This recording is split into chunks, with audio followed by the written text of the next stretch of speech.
Guys, உங்க குழந்தைக்கு இந்த மாதிரி பிஸ்கெட்ஸ் எல்லாம் கொடுத்துட்டு இருப்பீங்க. அதால என்ன எஃபெக்ட்னு உங்களுக்கு தெரியுமா? அதுக்கு முன்னாடி நம்ம ஐடியா மட்டும் ஒரே ஒரு ஃபாலோ மட்டும் பண்ணீங்க. இந்த பிஸ்கெட்டை டெய்லி உங்க குழந்தைக்கு கொடுத்துட்டு வரீங்க. அது இல்லாம பால்ல கலக்கி குடிக்க சொல்ல அவங்களுக்கு வயிறு உபசமாகுது. அது இல்லாம மோஷன் ப்ராப்ளம், இந்த மாதிரி எக்கச்சக்கமான ப்ராப்ளம் வருது. அதுல என்ன இருக்குன்னு பாத்தீங்கன்னா சுகரும் மைதாவும் பாத்தீங்கன்னா அதுல ஆட் பண்ணிருப்பாங்க.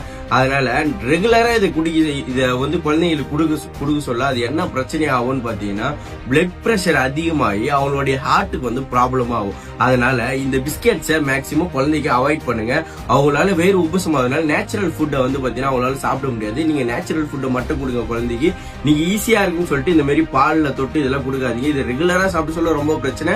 எப்பயாச்சும் ஒரு வாட்டி இந்த பிஸ்கெட் சாப்பிட சொல்ல எந்த பிரச்சனையும் இல்லை. பெரியவங்களுக்கு எந்த பிரச்சனையும் இல்லை. அதுவும் அவங்களும் ரெகுலரா சாப்பிடக்கூடாது. இந்த மாதிரி யூஸ்ஃபுல்லா நம்ம ஏதாச்சும் ஒரு விஷயம் சொன்னோம்னா அதுல பேட் கமெண்ட் பண்றதுக்கு நிறைய பேர் இருக்காங்க. இதுல என்னென்ன இருக்குன்றது நீங்க எனக்கு தெளிவா சொல்லுங்க. அது கமெண்ட்ல